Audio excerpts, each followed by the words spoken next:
नमस्कार, मैं हूं आपके साथ सोनाली। आप देख रहे हैं समाचार एक्सप्रेस न्यूज।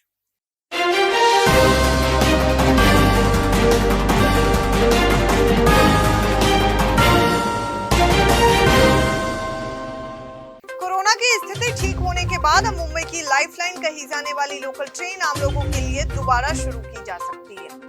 मुख्यमंत्री उद्धव ठाकरे ने बृहस्पतिवार को कहा कि उनकी सरकार मुंबई की उपनगरीय ट्रेनों के दोबारा परिचालन पर विचार कर रही है। उन्होंने कहा कि इस संबंध में निर्णय सभी पहलुओं को ध्यान में रखते हुए लिया जाएगा। दरअसल कोरोना महामारी के प्रकोप के कारण लोकल ट्रेनों का परिचालन आम लोगों के लिए बंद कर दिया गया था।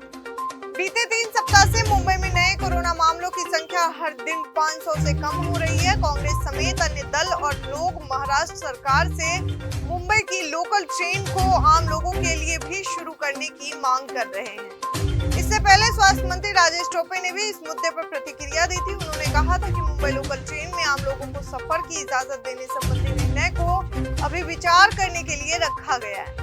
इस पर अंतिम निर्णय मुख्यमंत्री उद्धव ठाकरे को लेना है। महाराष्ट्र भाजपा अध्यक्ष चंद्रकांत पाटिल महाराष्ट्र नवनिर्माण सेना प्रमुख राज ठाकरे के आवास पर पहुंचे, उनसे मुलाकात कर रहे हैं। बता दें कि स्थानीय निकाय चुनाव से पहले महाराष्ट्र में राजनीतिक समीकरण बदलते नजर आ रहे हैं। इस मुलाकात को लेकर राज्य में राजनीतिक सरगर्मी तेज हो गई। कई तरह के कयास लगाए जा रहे हैं। गौरतलब है कि इस मुलाकात को लेकर महाराष्ट्र भाजपा अध्यक्ष चंद्रकांत पाटिल ने गुरुवार को कहा था कि भारतीय जनता पार्टी और महाराष्ट्र नवनिर्माण सेना के बीच गठबंधन की कोई संभावना नहीं है, क्योंकि अन्य राज्यों के बारे में उसके विचार हमारे लिए अस्वीकार्य हैं। उनके मतभेद के बावजूद भी ये मुलाकात आवश्यक है। महाराष्ट्र भाजपा अध्यक्ष चंद्रकांत पाटिल का कहना है कि अन्य पिछड़ा वर्ग ओबीसी आरक्षण के मुद्दे को कई हल निकालने तक भाजपा राज्य सरकार को स्थानीय निकाय चुनाव नहीं कराने देगी। बॉम्बे हाई कोर्ट ने महाराष्ट्र के डीजीआईपीआर के अधिकारियों की 2019 की इजरायल यात्रा को लेकर दायर जनहित याचिका पर गुरुवार को राज्य सरकार को नोटिस जारी किया। याचिकाकर्ता के वकील ने दावा किया है कि यह यात्रा पेगासस जैसे स्पाईवेयर खरीदने के लिए की गई थी। लक्ष्मण बुरा और दिगंबर द्वारा दायर जनहित याचिका में कहा गया कि अब जग जाहिर हो चुका है, फोन टैपिंग मामलों और अधिकारियों की इजरायल यात्रा के बीच संभवतः तार जुड़े हुए हैं। जनहित याचिका में आरोप लगाया गया है कि इस तरह की विदेश यात्रा की अनुमति देने वाले कई नियमों का इस प्रक्रिया में उल्लंघन किया गया है। बॉम्बे हाईकोर्ट ने गुरुवार को कोविड-19 महामारी के बीच आम जनजीवन को पटरी पर लौटाने के पहले चरण के बारे में अहम सुझाव दिए हैं। अदालत ने कहा कि सरकार वैक्सीन की दोनों खुराक ले चुके लोगों की पहचान कर उन्हें अन्य लोगों से अलग करने और कायम कार्ड देने पर विचार करे, ताकि वो बिना रोक-टोक यात्रा व कोविड पूर्व गतिविधियां कर सके। मशहूर उद्योगपति मुकेश अंबानी के घर अंटिलिया के पास विस्फोटक लदी कार खड़ी किए जाने के मामले में एक विशेष अदालत ने गुरुवार को बर्खास्त पुलिस अधिकारी सचिन वाजे की स्वतः जमानत के लिए दाखिल अर्जी खारिज कर दी है।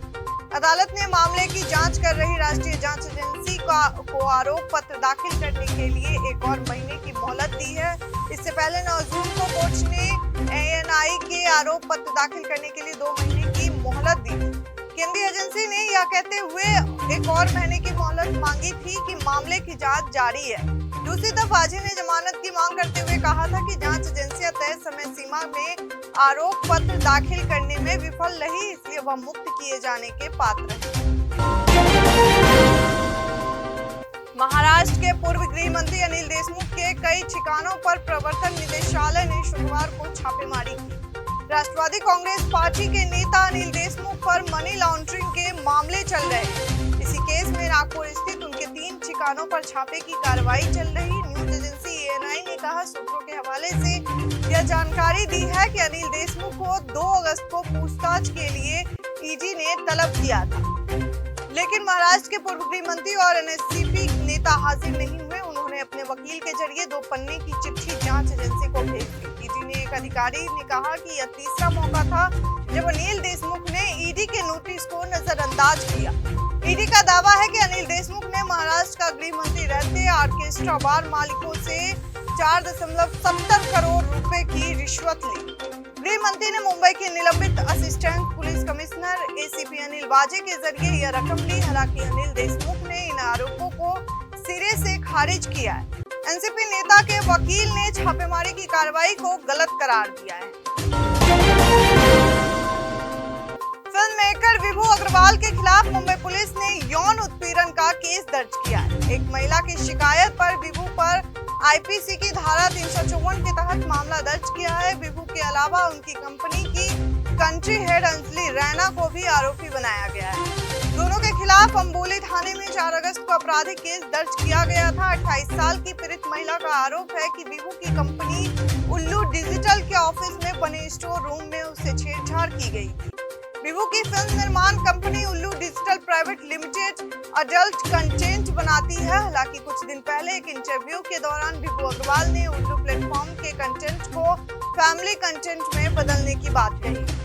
2013 में विभू अग्रवाल ने बात बन गई फिल्म बनाई थी। उन्होंने उल्लू ऐप 2018 में लॉन्च किया था।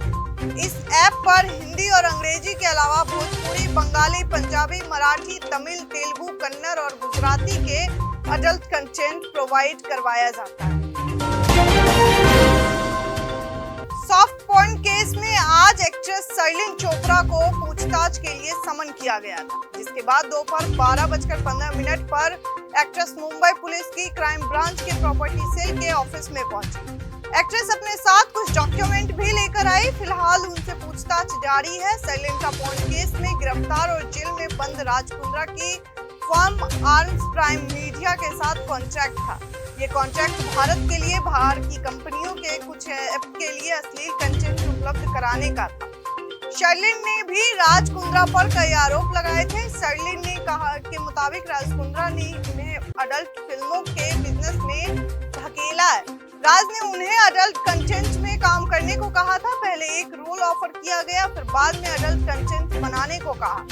राज ने उन्हें अपने हॉट शॉट ऐप के लिए शूट करने के लिए कहा था। हालांकि इसके लिए शर्लिन चोपड़ा ने मना कर दिया था। मुंबई के धारावी इलाके में मौजूद कोरोना वैक्सीनेशन सेंटर पर आज पर्यावरण मंत्री आदित्य ठाकरे ने दौरा किया। मुंबई के सबसे स्लम में सबसे ज्यादा कोरोना फैलने का खतरा था, लेकिन धारावी में बड़े ही प्रभावी ढंग से इस पर काबू पाया गया, जिसकी तारीफ पूरे देश में हुई थी। आज भी टीकाकरण केंद्र पर आदित्य ठाकरे ने लोगों को दी जाने वाली सुविधाओं का जायजा लिया। मनसे प्रमुख राज ठाकरे से आज बीजेपी नेता और प्रदेश अध्यक्ष चंद्रकांत पाटिल ने उनके घर कृष्णाकुंज जाकर मुलाकात की। महाराष्ट्र की सियासत में बीजेपी और महाराष्ट्र निर्माण सेना को लेकर कई तरह की अटकलें बीते कुछ महीनों में छाई हुई थी। हालांकि अब इन अटकलों को और भी ज्यादा मजबूती मिली है। मुलाकात के बाद चंद्रकांत पाटिल ने मीडिया से बातचीत के दौरान कहा, मेरी राज ठाकरे से मुलाकात हुई, उन्हें मुझे चाय पर घर बुलाया था। इस दौरान हमारी राजनीतिक बातें भी हुई। मैंने उनसे कहा कि बीजेपी के साथ गठबंधन के लिए आपको उत्तर भारतीयों के प्रति अपना स्टैंड बदलना होगा, जिस पर उन्होंने कहा, मेरे मन में उत्तर भारतीयों के लिए कोई द्वेष या कटुता नहीं है। मैं यूपी बिहार में भी जाकर यही कहूंगा कि यहाँ के स्थानीय लोगों को नौकरी में 80% वरीयता दी जाए।